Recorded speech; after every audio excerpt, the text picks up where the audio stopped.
Sur le plateau de notre émission Au cœur des associations, nous recevons le président Bao Martial qui aura cette opportunité de se présenter intégralement à tous nos téléspectateurs. Nous sommes sur ce plateau avec lui pour parler d'associations, pour parler aussi de l'actualité du pays. Voilà. Président, merci pour votre disponibilité à répondre à notre invitation. Nous restons vraiment fiers de vous. Merci Info Gagnant. Merci pour ce que vous faites pour le peuple ouest.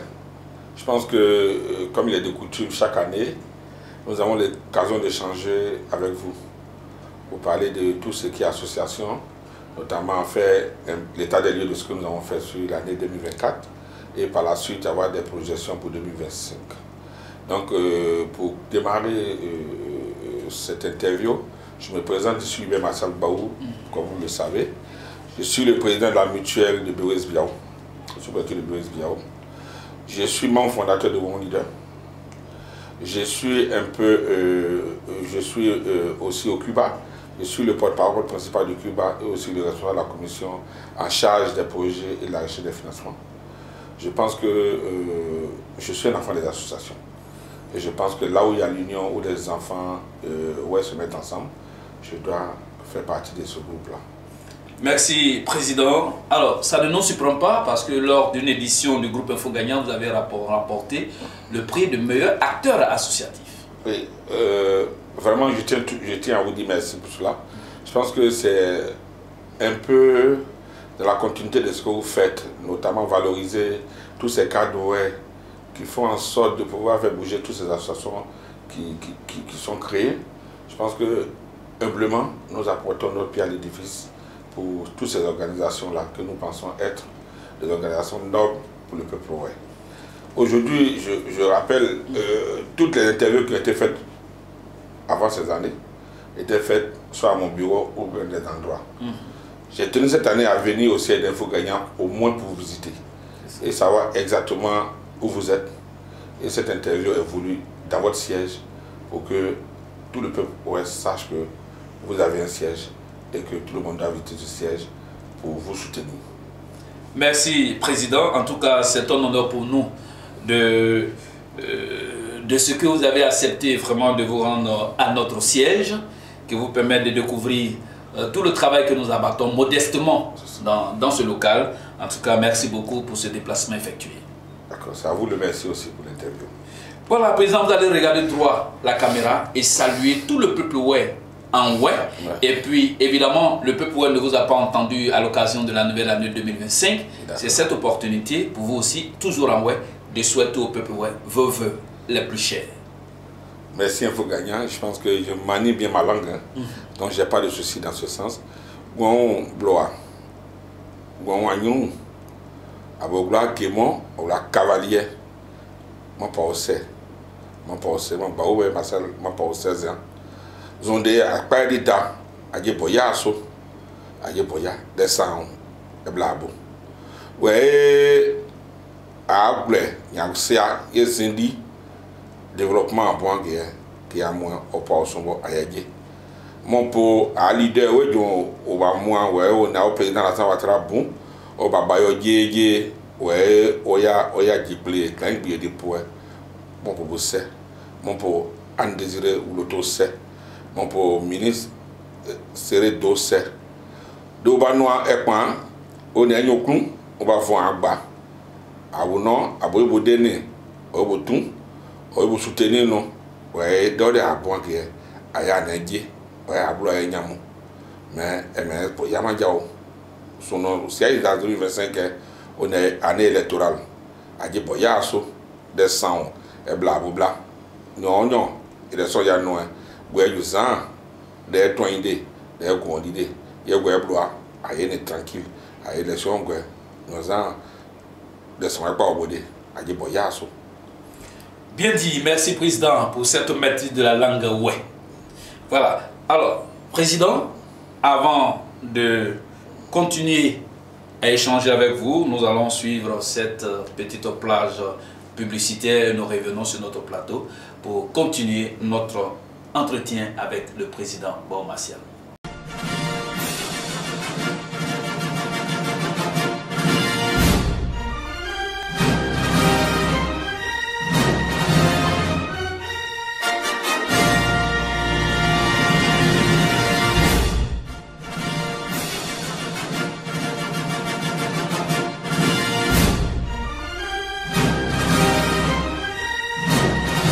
Alors, président, vous êtes, on parlera de la mutuelle. Vous êtes le président de la mutuelle Bewe Zibiao. Okay.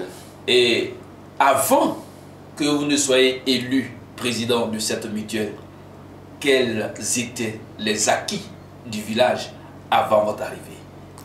Merci Info Gagnant. Je pense qu'on parle d'une sous-préfecture. Et cette sous-préfecture-là est une sous-préfecture qui est née dans les années 2010. Le décret a été signé pratiquement vers 2010. Et le sous-préfet a été affecté à Bewe Zibiao aux alentours de 2014, je pense. Voilà. Donc, après toutes ces années d'attente, nous avons influencé le jeu pour que, effectivement, cette sous-préfecture-là connaisse le plein exercice. Donc, le sous-préfet a été affecté.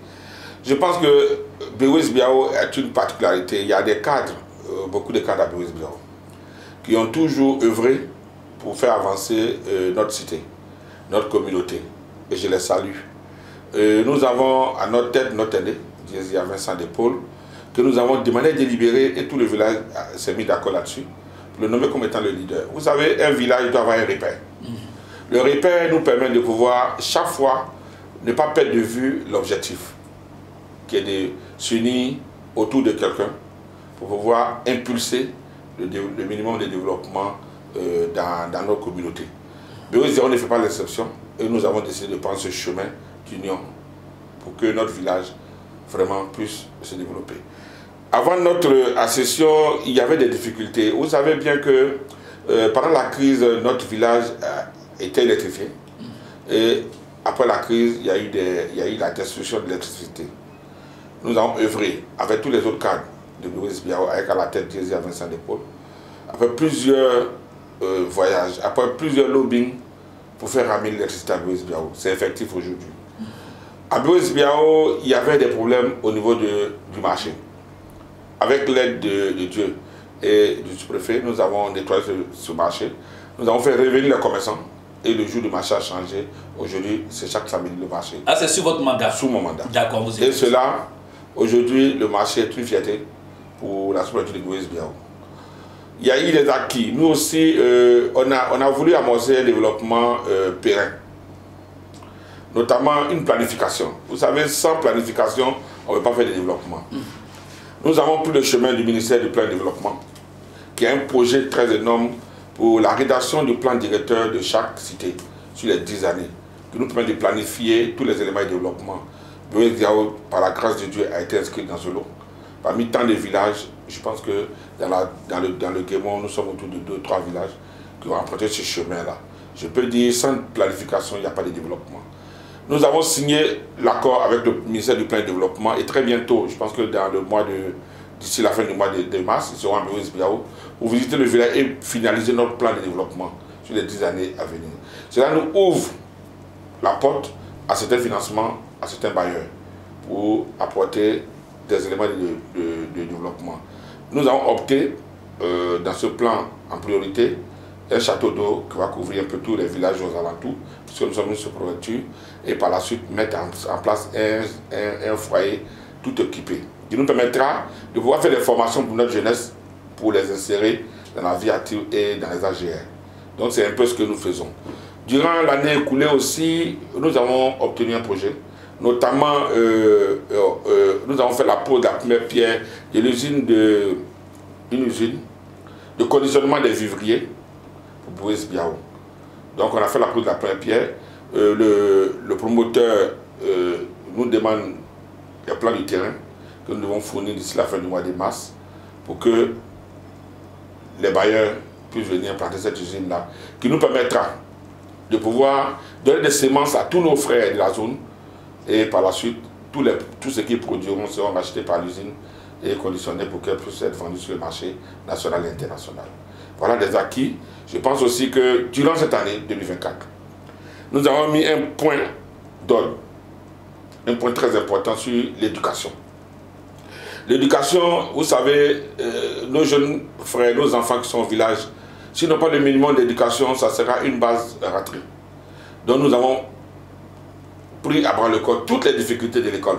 Il y a un groupe scolaire à Béoué, et nous, avec les échanges avec les directeurs d'école, notamment il n'y avait pas d'instituteurs, il y avait beaucoup de bénévoles, nous avons inversé cette tendance-là aujourd'hui. Aujourd'hui, sur les 12 instituteurs qui demandaient à l'école, nous sommes à 9. Et aujourd'hui, je pense que durant l'année scolaire, début de l'année prochaine, on va pouvoir avoir tous ces institutions-là au complet, pour qu'ils puissent donner des cours à nos petits frères. Nous sommes passés aussi à l'équipement de l'école, notamment les moyens tactiques, notamment la craie, refaire les tableaux et toutes les planches éducatives. Tout ce que les enseignants nous ont demandé, nous avons fourni ça pour l'année 2024. Je pense qu'aujourd'hui, ils sont quand même à un niveau de matériel acceptable qui puisse les permettre de pouvoir faire le travail sereinement et donner des cours. Nous espérons maintenant que les résultats suivent pour que cette école-là soit performante pour de bons résultats et une éducation très, très valorisée pour nos enfants. Alors, Président, votre accession au pouvoir donc, donne pleine satisfaction à vos populations qui trouvent dans ces actions de développement que vous menez pour le village de Béouzoué toutes les raisons pour lesquelles ils vous ont choisi. Alors, Président, quand vous arrivez à la tête de cette mutuelle, vous abattez un travail colossal, mais vous êtes aussi confronté à un cas qui se vit dans certains villages de mutuelles. Alors, quelle est votre politique avec tout ce travail de développement local que vous effectuez pour aussi rassembler tous les fils et filles de Béoué Zibio pendant que vous êtes encore là? Merci Fougayen, il est très important le sujet que vous soulevez. Aujourd'hui, ça court dans pratiquement tous les villages. Et c'est déplorable en fait en réalité. Nous, avant notre accession à la tête de la mutuelle, on était déjà un enfant de la mutuelle. Depuis très longtemps, dans les années 2003-2004, déjà quand nous avons commencé à travailler depuis 1999-1998, nous avons toujours contribué au développement de notre village. Sous l'impulsion de notre aîné Désia, nous avons fait le G10 avec des cotisations mensuelles pour aider la mutuelle. Et nous continuons dans cette lancée. Nous sommes habitués. Vous savez, sortir ses propres moyens de la poche pour pouvoir mettre à la disposition de la communauté, ce n'est pas facile. Mais il faut avoir le courage de le faire. Parce que nous savons que sans notre aide, nos parents ne pourront rien faire. Ils nous ont scolarisés, ils nous ont fait venir en ville pour côtoyer d'autres civilisations et leur amener le bien-être au village. Notre rôle, c'est de faire en sorte d'apporter notre pierre à l'édifice, comme nos pères l'ont déjà fait, pour qu'il y ait la suite dans les idées de développement pour Béoué Zibio. Pour ce que vous dites qu'il s'agit de deux mutuelles, je pense que ce n'est pas deux mutuelles. Ce que je retiens, c'est vrai, on le dit toujours, aller devant l'administration et prendre des documents et se constituer en association, c'est vrai. Mais il y a l'objectif principal, c'est de faire en sorte de ne pas perdre de vue l'objectif principal, qui est de contribuer selon ses moyens à valoriser la communauté dans laquelle nous sommes, notamment notre communauté de Béoué Zibio. Nous disons que toutes ces divisions, tous ces éléments n'honorent personne. Elles honorent ceux qui l'animent, elles honorent ceux qui pratiquent la division, mais elles n'honorent pas ceux qui vont dans le sens d'atteindre l'objectif dans tout le développement de Béoué Zibio. Nous sommes, depuis le départ, ouverts à tout le monde, à tous les échanges. Parce que vous n'êtes pas censé ignorer que la mutuelle de Béziers est la mutuelle mère, dont nous avons hérité de nos oncles, de nos parents, dont nous la dirigeons. Nous avons demandé à plusieurs reprises, nous avons mené des démarches vers nos frères, malgré que nous soyons à la tête de la mutuelle, pour demander aux uns aux autres de mettre à la tête et de revenir pour apporter le développement à Béoué Zibio. Je pense qu'on est dans le bon sens et dans le bon tempo. Moi, j'ai toujours cultivé le dialogue. Et je ne souhaite même pas laisser quelqu'un sur le bord tout le monde doit être embarqué dans le bateau de développement pour que dans l'union, nous puissions contribuer efficacement au développement de Bois-Biao. Donc nous sommes tous ouverts à la remise ensemble de ces deux mutuelles-là. Alors, Président, au moment où vous effectuez ce travail, c'est vraiment un très beau travail. Vous êtes venu pour le développement de Bois-Biao. Et au moment de la fin de votre mandat et que vous ne serez plus rééligible au regard des tests, mais la population aura certainement besoin encore de vous parce que séduit par la qualité de votre travail. Quelle serait votre attitude? Merci. Je pense que il ne faut pas être forcément la tête des associations pour apporter sa contribution ou aider à la communauté. Je pense que ça, je l'ai déjà démontré avant même que je sois président de la mutuelle. Si je voulais être président de la mutuelle, depuis je le serais. J'ai attendu mon heure, j'ai pris du temps à l'analyse, à la réflexion, parce que j'ai estimé que tout se fait par génération. Il était à nous, de manière générationnelle, d'accéder à la tête de la mutuelle. Et mes frères et sœurs de Bois-Biao ont porté leur choix sur ma personne. Cela a prouvé, j'ai été le candidat unique lors de l'Assemblée générale. Donc, malgré toutes ces difficultés-là, nous avons tenu bon. Nous allons faire un bilan à la fin de notre mandat tranquillement. Si on doit être reconduit, nous sommes dans notre premier mandat, si on doit être reconduit, on le sera. Dans le cas contraire, si on estime qu'il y a quelqu'un qui peut continuer le combat de développement, nous allons toujours continuer à l'aider, à appuyer cela. Ne pas s'éterniser à la tête des organisations permet à l'organisation de se réinventer. Vous savez bien. Donc il faut permettre, après la fin de son mandat, de pouvoir bien partir et par la suite pousser ceux qui sont là aussi à œuvrer pour le développement durable de nos communautés. Président, que répondrez-vous à ceux qui veulent que vous y restez à vie? Non, il n'y a jamais rien à vie. Vous savez, arrivé à un certain moment, on arrive à saturation. Quand vous êtes saturé, vous n'avez plus d'idées. Il faut permettre à de nouvelles personnes d'impulser une autre vision.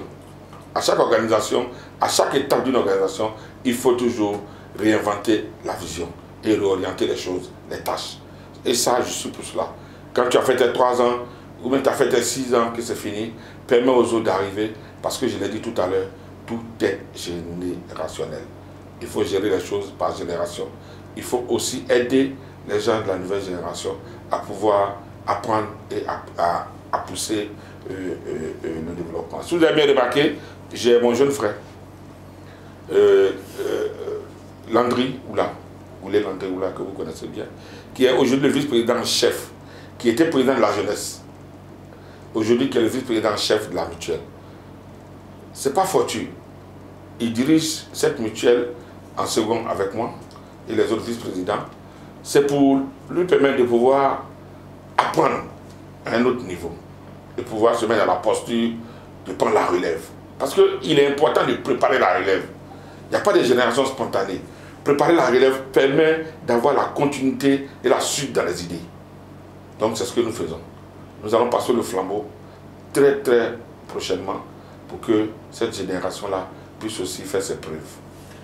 Président, si à la fin de votre deuxième mandat non renouvelable, vous finissiez, quel est le projet qui, une fois réalisé, vous comblera de joie au moment où votre mandat ne sera plus renouvelable? Il y a deux choses. Moi, je pense que le projet, c'est le combat de l'union, l'entente. Ça, j'insiste là-dessus. Une communauté villageoise doit être dans la règle, dans l'entente. Tout doit se faire de manière synchronisée. Parce que vous savez que dans nos communautés, il y a le chef du village, il y a le chef d'État, il y a le président des jeunes.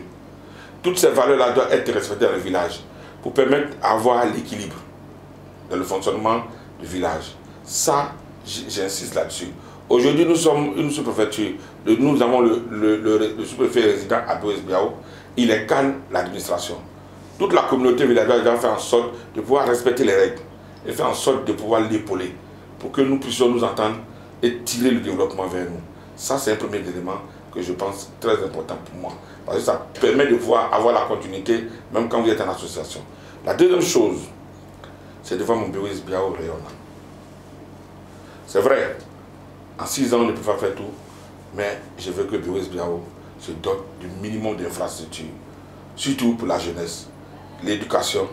Et nous avons en tête de pouvoir mettre en place un ouvrage sportif, notamment un stade, pour que les jeunes qui veulent pratiquer le sport, qui est leur passion, puissent le faire de manière sereine. Par la suite, celui qui prend la relève pourra aussi apporter un plus sur les éléments de développement, car nous ne pouvons pas obtenir le développement un coup, mais c'est dans la suite, au fur et à mesure que le développement, tous les éléments seront mis en place et BOS Biao deviendra au stade de village à une ville. Président, pendant que vous êtes encore à la tête de la mutuelle de développement de BOS Biao, parlons des rues dont vous avez dit que les rues seront tracées, les rues porteront des noms. Deuxièmement, Président, lors de notre séjour à BOS Biao, nous avons trouvé une église catholique vraiment qui ne fait vraiment pas la fierté de BOS Biao. Est-ce que vous avez fait ce constat et qu'est-ce que comptez-vous faire?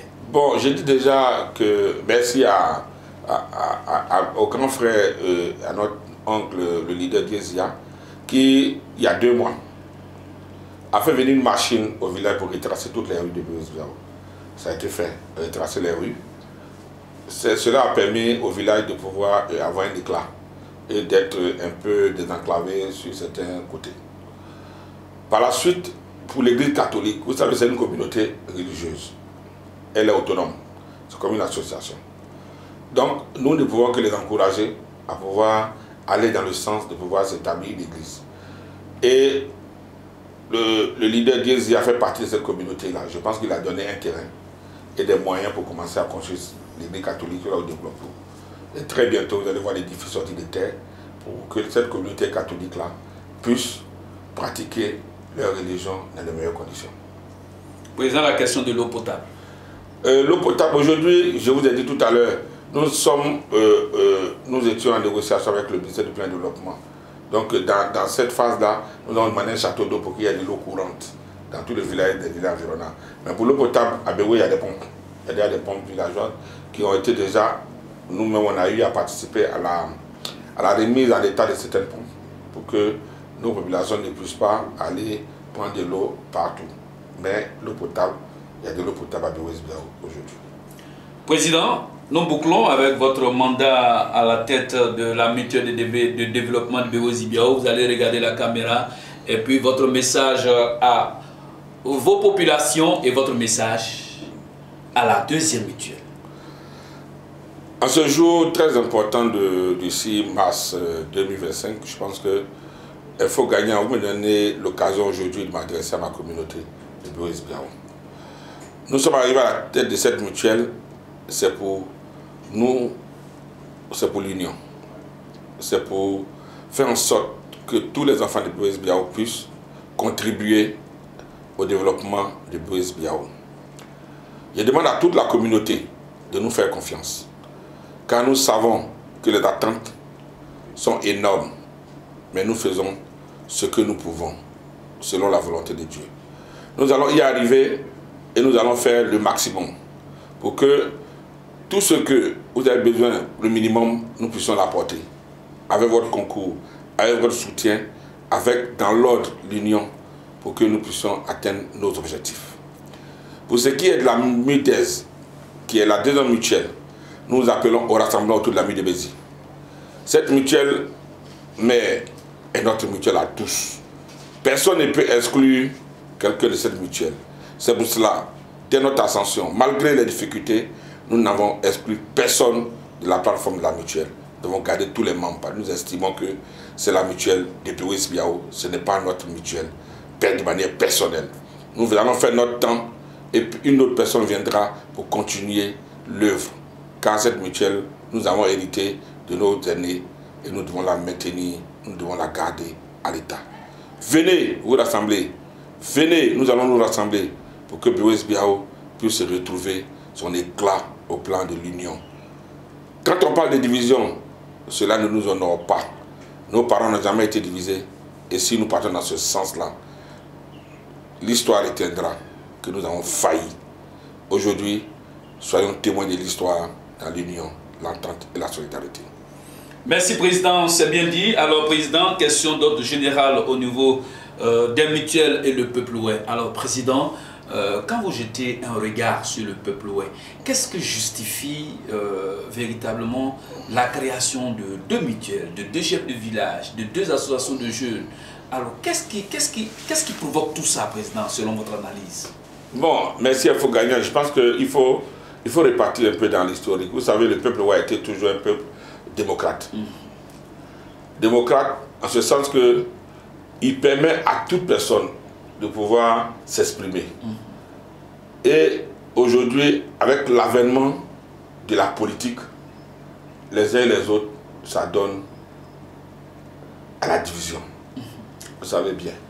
Sinon, logiquement, qu'est-ce que la division vient chercher dans une mutuelle? Qu'est-ce que la division vient chercher dans une chefferie? On dit la chefferie, c'est le responsable qui gère toute la communauté. Mais quand on crée 2 chefs, c'est qu'on divise le village. Pourtant, le village est unique.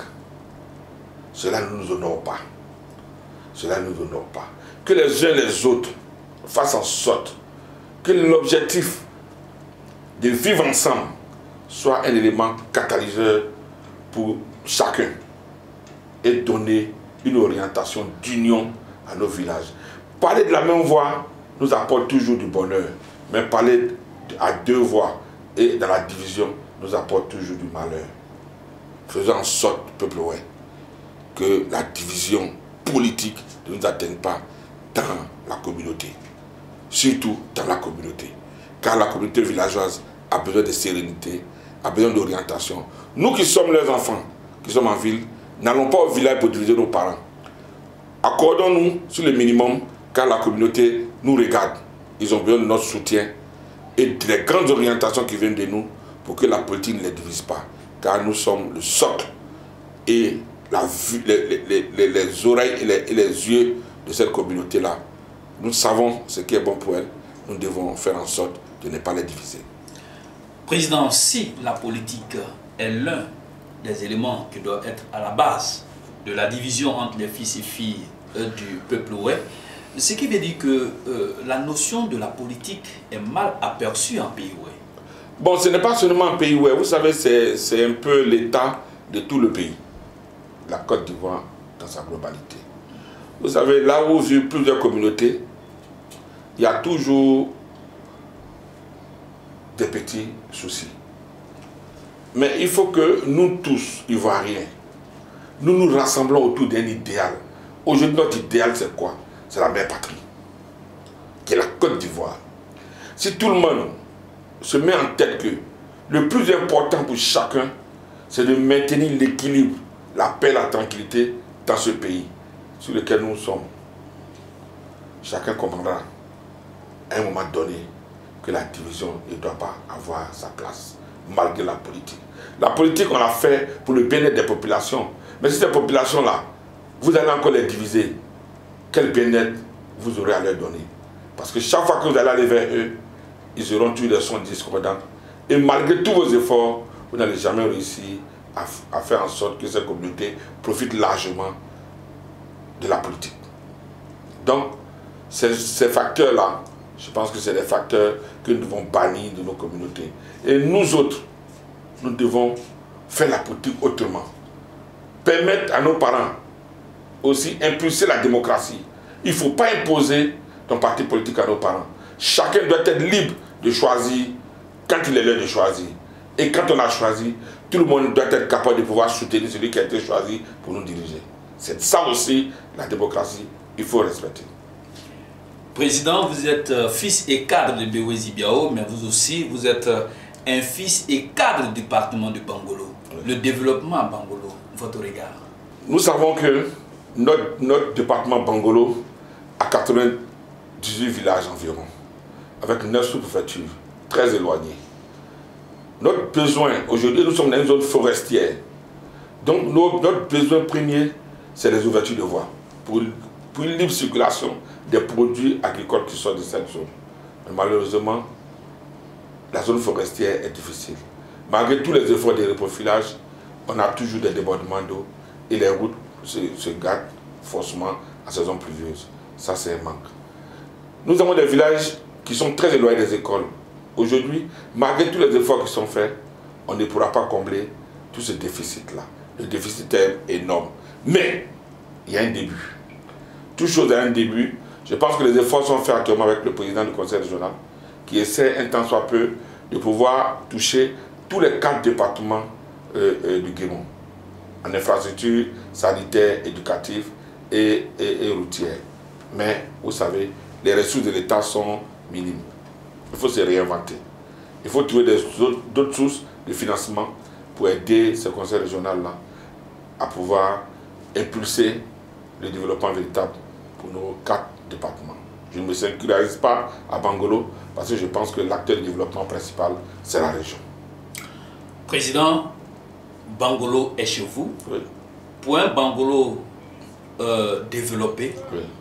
quelles sont vos idées? Qu'est-ce que, si on vous demandait de faire des propositions aux acteurs de développement, au conseil régional du Guémon, quelles seraient les idées que vous proposerez pour véritablement aller à un développement réel du département de Bangolo? Merci Info Gagnant. Je pense que tout départ, et ça j'insiste, je le dis toujours, tout part d'un état des lieux. Parce que sans état des lieux, sans un plan directeur, on va faire des choses qui ne vont pas porter en fait en réalité. Aujourd'hui, on ne peut pas, avec 4 villages autour, doter des villages qui sont à 1 km, doter ces 4 villages-là de maternité ou bien de dispensaires. Si on le fait, c'est un gaspillage qui va se faire. Parce que dans la communauté, on va voir que les 4 villages ne constituent même pas plus de 4 000 âmes, 5 000 âmes, mais avec 4 dispensaires. Elles ne seront pas fonctionnelles, elles ne seront pas efficientes. Il faut repenser, il faut faire un état des lieux et avoir une bonne planification pour pouvoir toucher au mieux les sensibilités de développement et les besoins des populations par endroit. Bangolo, c'est vrai, ce qui manque à Bangolo, c'est l'attente des cadres. Ça, j'insiste là-dessus. Parce qu'il y a le politique et il y a les cadres de Bangolo. Les cadres de Bangolo doivent se mettre aussi ensemble pour pouvoir soutenir les politiques. Les politiques, déjà, ne s'attendent pas. Ça nous pose un véritable problème. Pourtant, logiquement, dans la planification et dans l'état des lieux, c'est chacun dans son rôle qui devait constituer cette base de planification pour que nous puissions poser des actes de développement cohérents pour notre département de Bangolo. Mais cela n'est pas fait. Vous savez bien, il y a la mairie, on a une seule mairie pour les 96 villages, même si ça doit être dans le périmètre de 15 km, mais les autres villages, qu'est-ce qu'ils font? Ils sont hors périmètre de la mairie, donc ils restent sous le couvert du conseil régional. Donc vous comprenez qu'avec des 4 départements et les moyens qui sont mis à la disposition du conseil régional, ils ne pourront pas tout faire. Ça, il faut aussi être honnête et le reconnaître. Ils feront ce qu'ils peuvent avec les moyens que l'État mettra à la disposition. Mais il faut aussi savoir que quand on parle d'acteurs de développement, quand on parle d'organes de développement, quand on parle de la gestion de la collectivité, il y a aussi la possibilité de trouver d'autres leviers pour apporter certains financements ou bien apporter des appuis avec dans l'union des cadres pour pouvoir booster certains aspects du développement et aider les politiques à pouvoir faire venir d'autres sources de financement pour le développement du département de Bangolo. 2 questions, Président, pour boucler ce dossier. La première, parler d'une fêtière de toutes les mutuelles du département de Bangolo. Est-ce que cela pourrait avoir un impact sur le développement de ce département? Deuxièmement, Président, nous on a assisté à la création d'une nouvelle association de nommer les cadres solidaires de Bangolo. Votre regard et vos conseils? C'est ce que je vous disais tout à l'heure. Vous savez, le ministère de l'Intérieur, là, il est ouvert à tous. Si on veut créer 1000 associations, on le fera. Mais de manière regroupée, on sera plus efficace et efficient. Mais si 20 personnes, 15 personnes se mettent ensemble, vous voyez que chaque fois qu'on crée des associations comme ça, de ce niveau, ça disparaît rapidement. Parce que créer une association là, c'est facile à faire. Faire une AG, c'est facile. C'est dans l'animation que ça fait la différence. Dans l'appui, et dans votre stratégie que la différence se crée.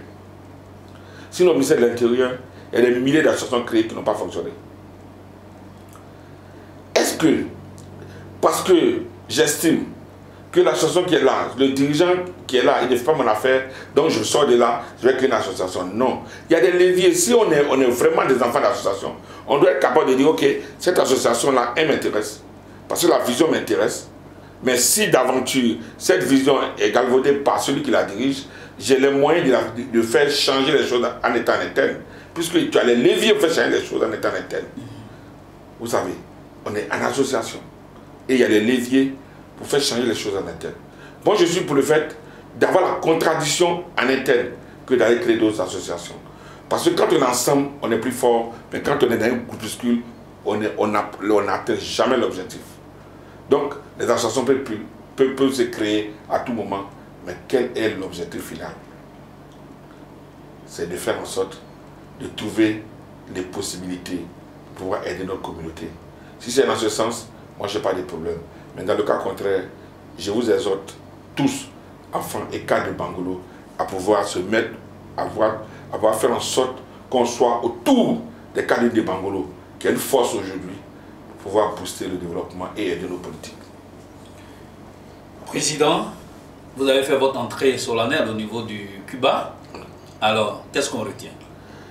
Bon, vous savez, ce qu'on a fait, c'est la présentation des vœux au président. C'est une institution, on l'a fait chaque année. On présente les vœux à notre président. Cela nous permet de pouvoir nous retrouver et préparer la vision de l'année. Mais en 2025, c'est un peu spécial. Parce qu'on aura notre AG mix électif pour renouveler les instances de notre association. Donc, très bientôt, d'ici un mois, vous aurez la date de l'Assemblée générale. Et je pense que, en tant que porte-parole, je serai sur le plateau ici pour l'annoncer de manière formelle, quand les dates seront décidées. Le travail colossal a été d'être fait, parce que vous savez, quand une association fait des années, il faut repenser la vision, il faut la réorienter. On doit être capable de pouvoir, dans l'environnement dans lequel on évolue aujourd'hui, de se réadapter à l'environnement sociologique, politique. Donc il est très important pour nous de dire, le Cuba aujourd'hui c'est quoi? Le Cuba de demain ça sera quoi? À chaque assemblée générale, il faut être capable de le faire. De faire un diagnostic, de voir l'environnement dans lequel on est et de pouvoir nous orienter dans le futur. C'est ce que nous allons faire très bientôt. Donc le Cuba est une institution, elle est toujours vivante. On a beaucoup fait, selon nous. On n'a pas tout fait, mais on a beaucoup fait selon nous. Puisque nous vivons des cotisations et autres, et de certains supports que nous-mêmes nous trouvons. On a donné des médicaments, on a donné des bons, de santé, on a donné des médicaments, on a donné des bons, on allait contribuer à beaucoup de constructions d'écoles et tout ça dans le département de Bangolo. On l'a fait. Il faut qu'on s'arrête maintenant, à la fin de cette période, pour pouvoir nous-mêmes nous poser la question et nous redéfinir pour le futur. Merci, Président. On avait parlé aussi de la fêtière des mutuelles. Est-ce qu'avec une fêtière de toutes les mutuelles du département de Bangolo, est-ce que cela aurait un impact aussi au niveau du développement? Je vous ai toujours dit, là où plusieurs personnes sont regroupées, ça donne une force. J'appelle de tous mes voeux cette fêtière des mutuelles. Si cela est fait, je pense qu'on aura un dénominateur commun. C'est de faire en sorte que dans l'union, nous puissions booster un tant soit peu le développement de Bangolo. Nous ne pourrons pas, avec nos moyens, aller au-delà pour réaliser des infrastructures de haut niveau, mais nous pouvons influencer le jeu administratif et politique pour que ces infrastructures arrivent chez nous. Vous savez bien, derrière nos politiques, il va y avoir de la masse pour pouvoir parler de la même voix et présenter à nos gouvernants un meilleur visage pour dire, chez nous, nous sommes tous regroupés. Nous avons besoin de telles choses avec nos politiques pour que nous puissions l'obtenir auprès de la hiérarchie qui est le président de la République. Ça, nous devons le faire. Avec l'union et la fédération, nous serons très forts. Président, vous êtes un maillon très important pour la région du Guémont. Cette année est une année électorale. Alors, est-ce que vous avez déjà, puisque la politique, c'est la saine appréciation des réalités du moment, est-ce que vous avez des craintes par rapport aux élections 2025? Si oui, quelles sont vos craintes? Quels sont vos conseils? Sinon, quels sont néanmoins vos conseils face à ces élections qui arrivent? Pour répondre à la question sur les élections, je pense que tout ce qui se passe actuellement, c'est normal. Aujourd'hui, la démocratie qui se fait en Côte d'Ivoire nous permet de pouvoir avoir plusieurs partis politiques qui fonctionnent. Et ça, nous l'avons appelé notre vœu. Aujourd'hui, chaque parti est libre d'organiser ses manifestations et de pouvoir animer ses bases. Mais nous ne devons pas perdre une chose de vue, notamment si il n'y a pas la paix, il n'y aura pas de démocratie, il n'y aura pas de partis politiques. Nous avons vécu déjà une situation très difficile en 2010 en Côte d'Ivoire. Je pense que nous avons tiré les leçons de cette situation-là. J'appelle les uns et les autres à la tranquillité, à l'apaisement. Parce que la politique, on le fait pour les peuples. On ne le fait pas pour les détruire. On le fait pour leur donner un bien-être. Donc, à cette année électorale, nous appelons de tous nos voeux tous les leaders politiques à pouvoir mettre bas la terre. Bas la terre et de procéder par les échanges, les discussions, le dialogue pour que nous puissions avoir des élections apaisées. Je ne pense pas que tous les leaders politiques qui sont là sont fermés au dialogue. Mais il faut trouver les mécanismes pour que ce dialogue-là soit l'âme de fort et qu'on puisse aller aux élections en octobre dans la paix, dans la tranquillité. J'exhorte les peuples, les populations à pouvoir sortir de tout ce qui est violence et de pouvoir aller tranquillement vers des élections apaisées. Président, est-ce que vous avez aussi dans l'avenir des ambitions politiques? Si je fais de la politique, vous savez maintenant que je fais de la politique. Je suis au secrétariat national à l'animation et à la mobilisation du RHDP, parti que j'ai choisi. Donc il est important pour moi que je m'implique. Je m'implique déjà au niveau de mes leaders. Je dis merci au vice-président du Conseil économique et social, le secrétaire national Blé Guiraou, qui a voulu me coopter dans ce secrétariat national pour que nous fassions le travail du parti, qui est de faire en sorte de valoriser et partout de pouvoir animer les bases, pour que nos militants puissent suivre le modèle du parti qui est élu le président Alassane Ouattara en octobre 2025. Après cela, nous allons partir au local. Et au local, très bientôt, moi, en tant que Baou Ibn Martial, je vous donnerai ma position là-dessus. Alors, Président, si on voudrait quand même savoir quelles sont les raisons qui vous ont motivé à être au RHDP. Vous savez, il faut toujours le dire. Moi, je suis une personne qui est ouverte d'esprit. J'ai la possibilité de pouvoir comparer les choses.